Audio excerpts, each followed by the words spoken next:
Alright guys, this is week 6 of the final build, and if you remember last week we went ahead and got the engine bay sandblasted. I threw a quick layer of primer down, but I really wanted to go ahead and just do it a little bit different with some different paint, and so we went ahead and waited till this week to really paint the engine bay. But we are in a really good position. The only thing I still need to do is remove those harnesses. That's going to be a real big pain in the butt. Not looking forward to it, but we're going to have to tackle that first. But if you remember, it was a little bit rainy last week, so there's a few places with just a little bit of surface rust. You can see right there. This tray I didn't really get at all because it was very pitted, and I just didn't decide if I wanted to remove that yet. But overall, it's just rust that we can clean up with some sandpaper. Nothing too crazy, just a little bit like right there in the corners. But it's looking pretty good. I'm going to go ahead and see if I can tackle these wiring harnesses. It's going to be a pain. Supposedly it breaks out into a couple different looms on the inside, so trying to remove those is going to be tough. I might remove the dash in order to get that. We'll go ahead and see. But the goal for today is to remove this, sand everything down as best as we can, and then get the primer on at the very least. We have the epoxy primer to go on the base, and then we have a urethane sealer coat that goes on top of that. And that's just going to go ahead and seal the primer in really well, and also give us a really good base to go ahead and start putting color on. Now it's Friday today, and I think tomorrow is supposed to be fairly clear, but it is supposed to get pretty windy towards the end of the day, and I think it's going to get rainy on Sunday again. So we really want to go ahead and get paint on this today and tomorrow, hopefully before anything else happens. And well, it's a little bit of a time crunch, but I think we'll be able to do it, as long as these wiring harnesses really help us out. So I'm gonna go ahead and work on that, see what I can do, hop inside, just kind of crawl around on my back, and it's probably going to be pretty difficult to get here, and whatever method I find is best, I'll go ahead and let you guys know, but hopefully it's not the worst thing in the world. So I'm gonna go ahead and hop on that, and we'll see what happens. Alright guys, well, as you can see, we got that one out right there. I did realize that there's another one that goes through like this fender area right here and inside. I don't think we're going to be able to get that one out. I mean, we could if we wanted to, but I think if you wanted to do that, you would really want to remove the dashboard, and I really don't want to do that because I'm just a little bit lazy. But I think since it's all contained to this little pocket right here, we'll be okay. So let me go ahead and show you how I did this side, and we'll work on the next side after this. But there's one little vent right here I went ahead and took out, and it connects up there to that vent, if you can see right there, and it just comes down. It's got a screw that goes into the side, and then see if you can guys see that bolt hole right there. It had a bolt through it, a 12 mil. And then next I went ahead and undid these 3 plugs that go into this receptacle right here, that guy right there. These are for the dash harness, and then on the back, actually you can see 2 of them are still here.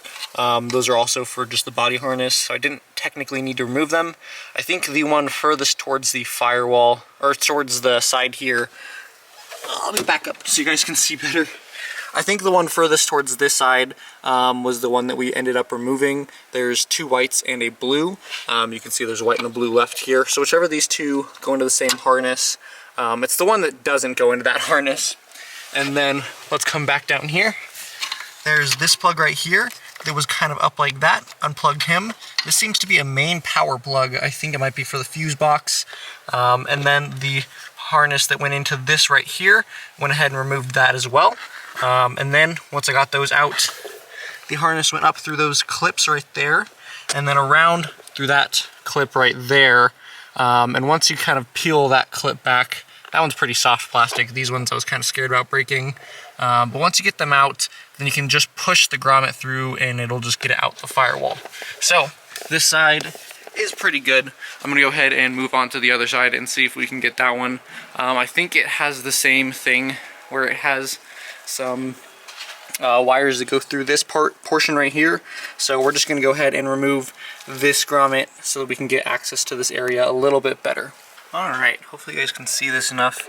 I did go ahead and get this grommet out, but the connectors are really just kind of in bad places, and I can't quite get the whole harness out. So it's pretty similar to the other side. Let's get down here and get my flashlight out. And so those connectors right there, those 2 need to come undone. That one next to it that was connected to this yellow guy here comes undone, and then the topmost of this one here comes out. But if you guys can see, the connectors are right back up there, and this is a bunch of HVAC stuff right here, and there's just not a lot of room. So those connectors really don't want to come out, and I'm really not just going to pull them. So I think I'm going to go ahead and just leave it, and I think we're just going to go ahead and paint around it. Thankfully, the paint here isn't in too bad of condition, so just a quick sand and then a little paint will do it justice.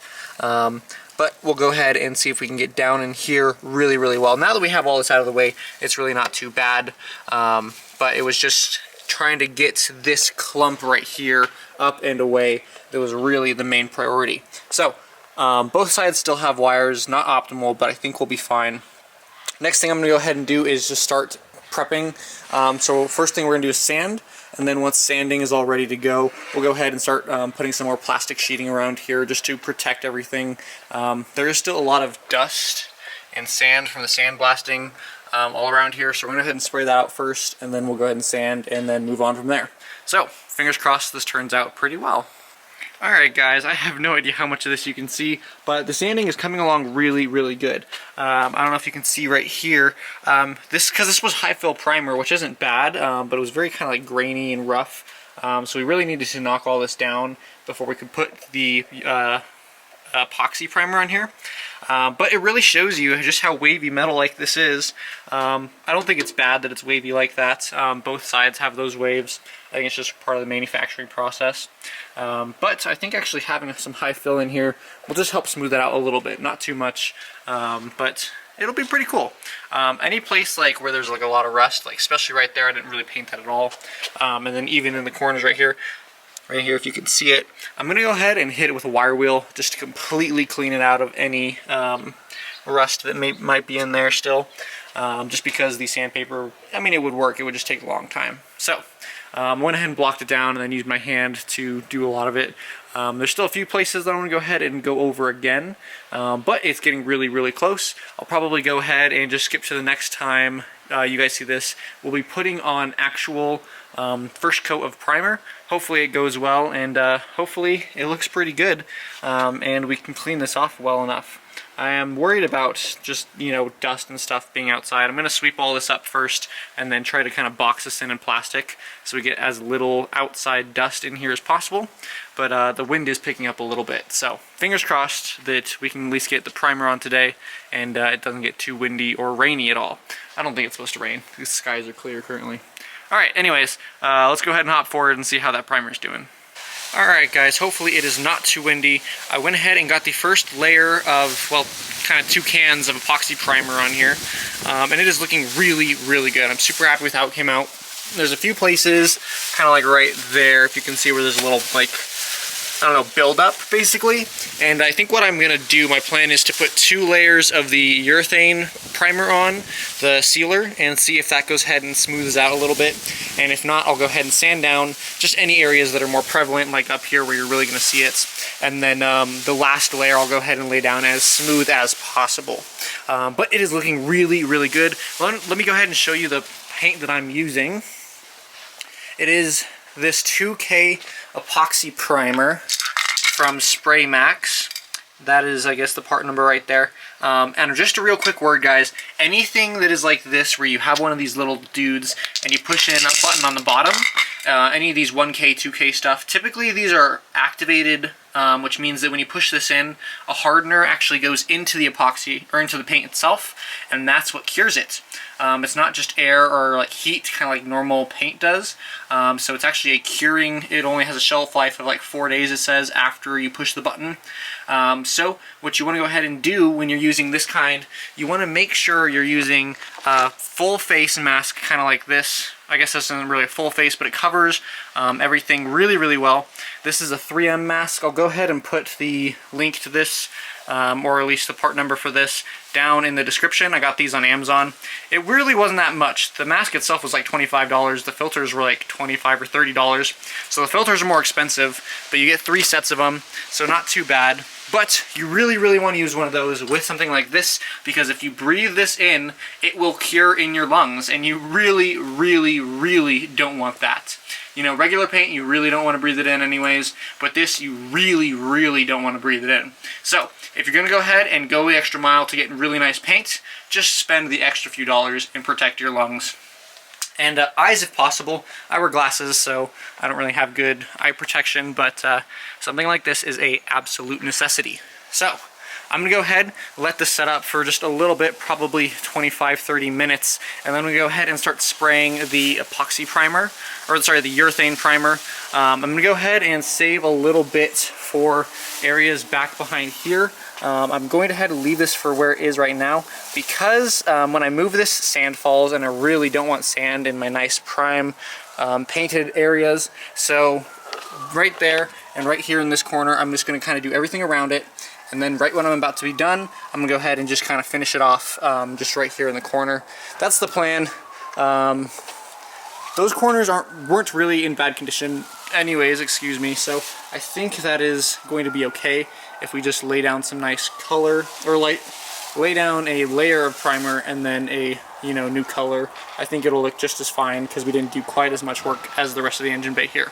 But guys, it's looking really good. I'm super excited for it. Hopefully it comes out really well. I'm gonna go ahead and get another layer on here in just a bit, and tomorrow hopefully we can start spraying some paint color and then also some clear, and it's gonna look really, really good. Alright guys, so we have 2 coats of urethane sealer on here now. I went ahead and, I don't know if you can see too well on camera, I took 600 grit and sanded pretty much everything down again. The reason you do that is to get a really, really smooth finish on the color. The sandpaper I got from Automotive Touch-Up, it shows you on the back of the packages what grit it recommends for what process. So, it recommended 600, so I took 600 through most of here. There were a few spots, particularly in here, of course in here the same side, and then down in here where it was really rough, and I'm pretty sure the reason for that is over here you can get a really good spray on this, and so you can get it kind of like moist. You want like a medium wetness, and in places like this where you can't really get to the can all too well, you just get a lot of, like, I want to call it overspray, so it kind of just turns into this dust stuff that gets all around here. And what happens is it just kind of builds up into like this really rough texture. So I went ahead and took sandpaper and really worked those areas, try to get them smooth again. Those and then the frame rail corners were pretty bad. But nothing too crazy. Everything is looking pretty good. I went ahead and blew it off with an air compressor, but I'll probably go ahead and wipe it down with a tack cloth or something similar.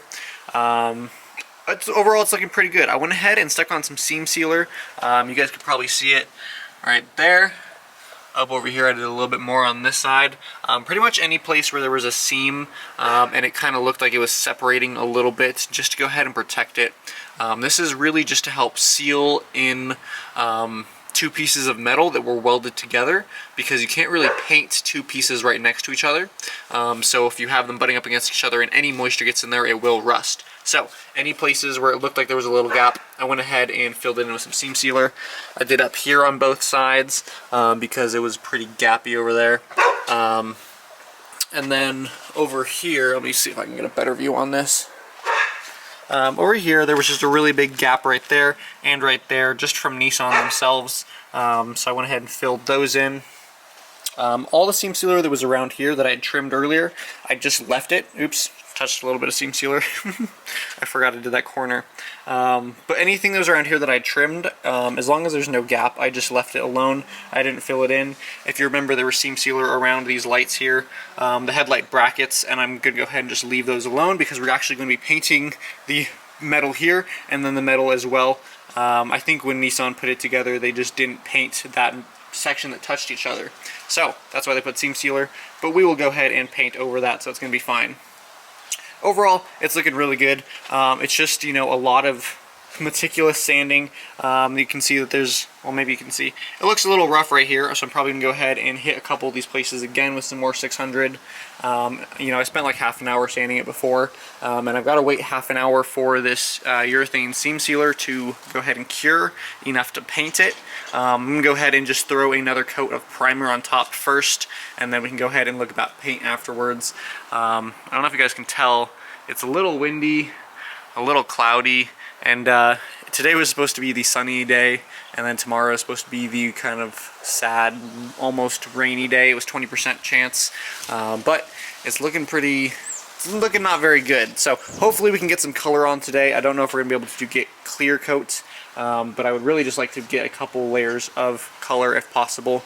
But again, that just kind of depends on how the weather is. If it gets too windy, I'm not going to do it because I really don't want dust and stuff landing in my color.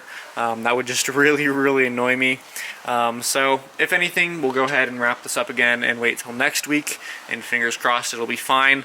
You know, it is late October now, so we're running out of days to do this, so hopefully it doesn't take us too long and we can get some good progress on this. But it's coming along really good, guys. I'm gonna go ahead, touch up some more areas, and hopefully this next shot will be with some color on it.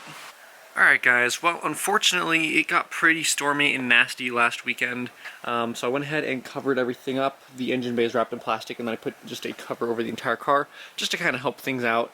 And I didn't get to paint it with color, unfortunately, but obviously it is a really nice sunny day today, and this is the next weekend. So guys, this is going to wrap it up for this video, but next weekend, which is today for me, we're going to be painting this engine bay. So stay tuned. As always, if you guys have any questions, definitely drop a comment down below.